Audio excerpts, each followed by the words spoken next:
2 Chronicles Chapter 27. Jotham was 25 years old when he began to reign, and he reigned 16 years in Jerusalem. His mother's name was Jerusha, the daughter of Zadok. He did that which was right in Yahweh's eyes, according to all that his father Uzziah had done. However, he didn't enter into Yahweh's temple. The people still acted corruptly. He built the upper gate of Yahweh's house, and he built much on the wall of Ophel. Moreover, he built cities in the hill country of Judah, and in the forests he built fortresses and towers. He also fought with the king of the children of Ammon, and prevailed against them. The children of Ammon gave him the same year 100 talents of silver, 10,000 cores of wheat, and 10,000 cores of barley. The children of Ammon also gave that much to him in the second year, and in the third. So Jotham became mighty, because he ordered his ways before Yahweh, his God. Now, the rest of the acts of Jotham, and all his wars, and his ways, behold, they are written in the book of the kings of Israel and Judah. He was 25 years old when he began to reign, and reigned 16 years in Jerusalem. Jotham slept with his fathers, and they buried him in David's city, and Ahaz, his son, reigned in his place.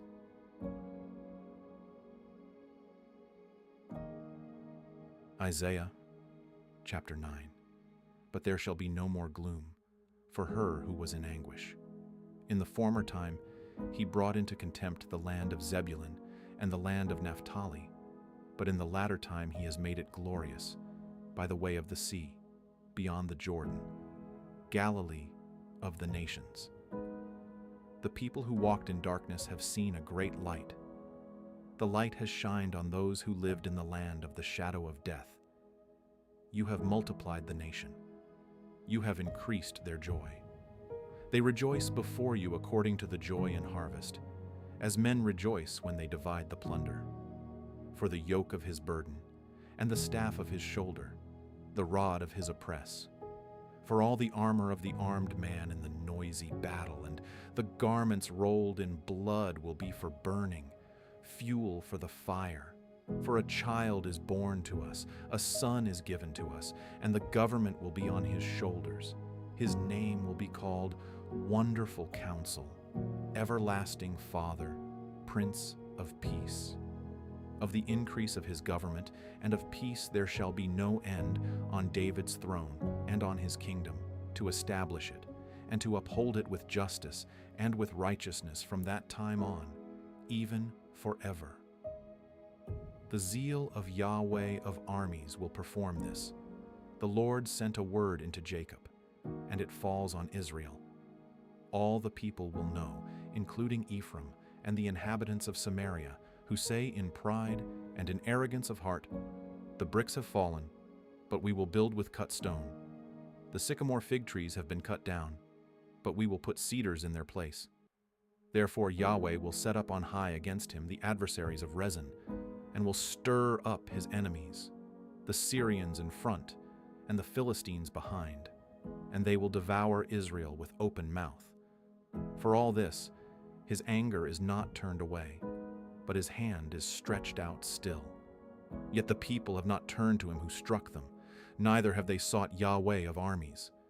Therefore Yahweh will cut off from Israel head and tail, palm branch and reed, in one day. The elder and the honorable man is the head, and the prophet who teaches lies is the tail. For those who lead this, people lead them astray, and those who are led by them are destroyed. Therefore, the Lord will not rejoice over their young men, neither will he have compassion on their fatherless and widows. For everyone is profane, and an evildoer, and every mouth speaks folly. For all this his anger is not turned away, but his hand is stretched out still. For wickedness burns like a fire. It devours the briars and thorns. Yes, it kindles in the thickets of the forest, and they roll upward in a column of smoke.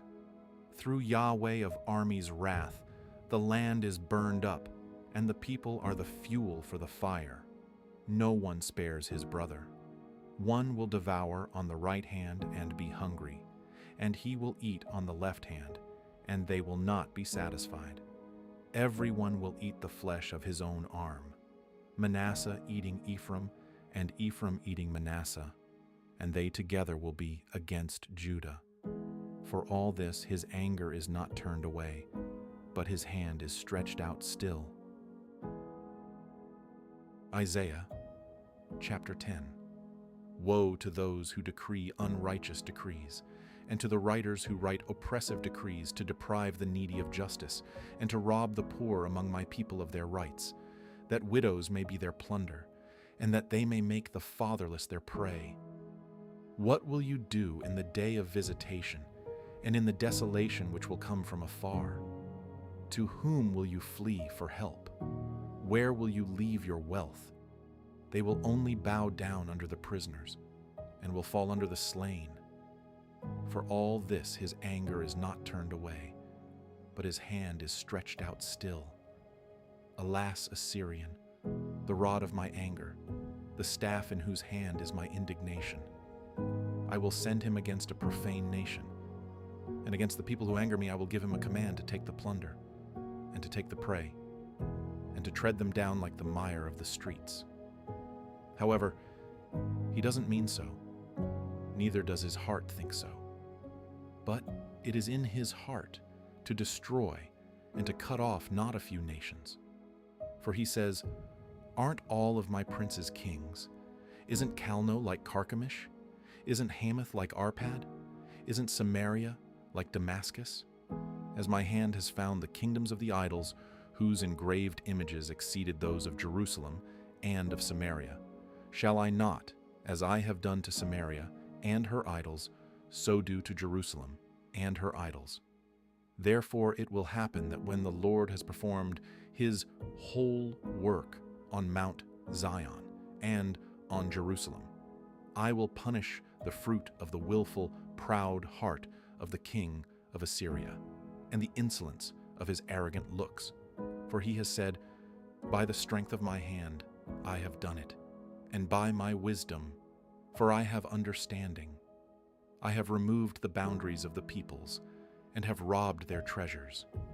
Like a valiant man I have brought down their rulers. My hand has found the riches of the peoples like a nest, and like one gathers eggs that are abandoned. I have gathered all the earth. There was no one who moved their wing, or that opened their mouth, or chirped. Should an axe brag against him who chops with it? Should a saw exalt itself above him who saws with it? As if a rod should lift those who lift it up, or as if a staff should lift up someone who is not wood. Therefore the Lord, Yahweh of armies, will send among his fat ones leanness, and under his glory a burning will be kindled like the burning of fire. The light of Israel will be for a fire, and his Holy One for a flame, and it will burn, and devour his thorns, and his briars in one day. He will consume the glory of his forest and of his fruitful field, both soul and body. It will be as when a standard-bearer faints. The remnant of the trees of his forest shall be few, so that a child could write their number. It will come to pass in that day that the remnant of Israel, and those who have escaped from the house of Jacob, will no more again lean on him who struck them, but shall lean on Yahweh, the Holy One of Israel, in truth. A remnant will return, even the remnant of Jacob, to the mighty God.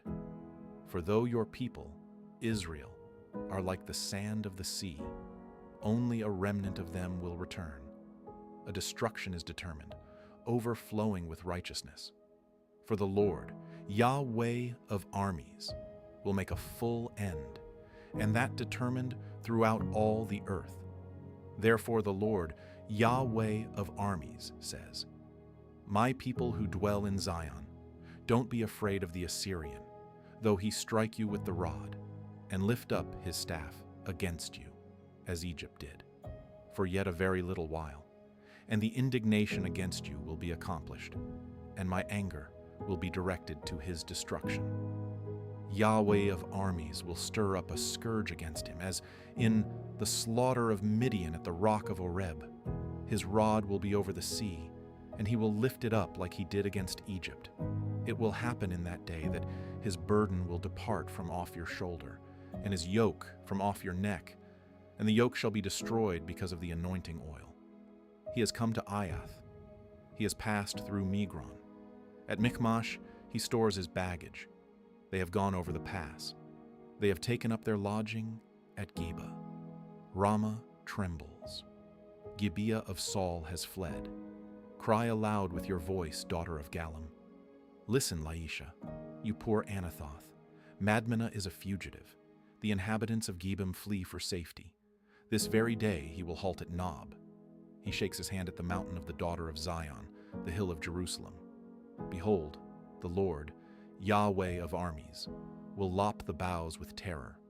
The tall will be cut down, and the lofty will be brought low. He will cut down the thickets of the forest with iron, and Lebanon will fall by the mighty one. Isaiah chapter 11. A shoot will come out of the stock of Jesse, and a branch out of his roots will bear fruit.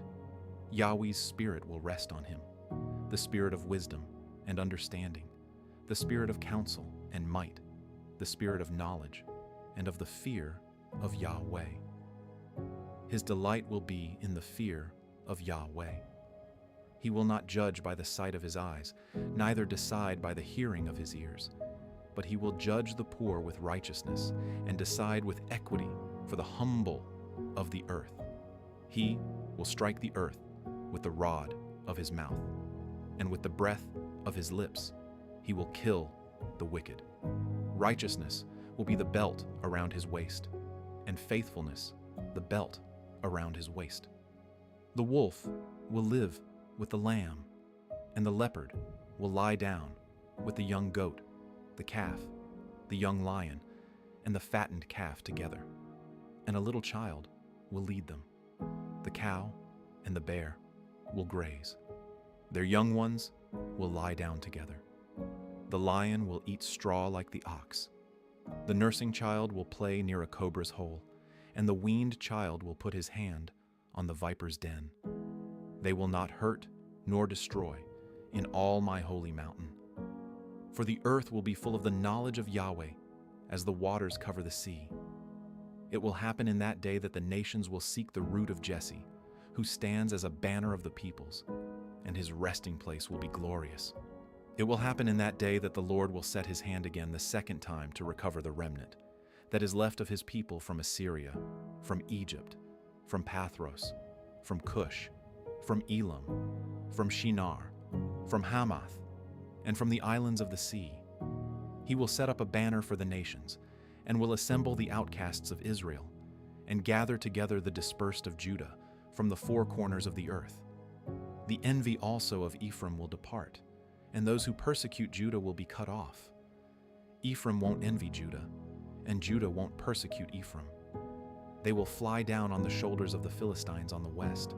Together they will plunder the children of the east. They will extend their power over Edom, and Moab, and the children of Ammon will obey them.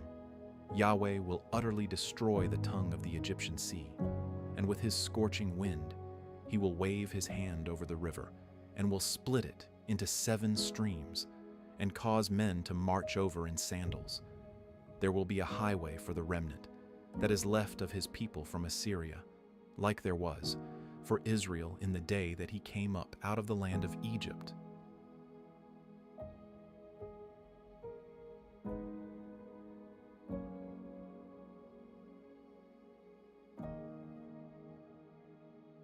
Isaiah chapter 12. In that day you will say, I will give thanks to you, Yahweh, for though you were angry with me, your anger has turned away, and you comfort me. Behold, God is my salvation. I will trust and will not be afraid. For Yahweh, is my strength and song, and he has become my salvation. Therefore with joy you will draw water out of the wells of salvation. In that day you will say, give thanks to Yahweh. Call on his name. Declare his doings among the peoples. Proclaim that his name is exalted. Sing to Yahweh, for he has done excellent things. Let this be known in all the earth. Cry aloud and shout, you inhabitant of Zion, for the Holy One of Israel is great among you.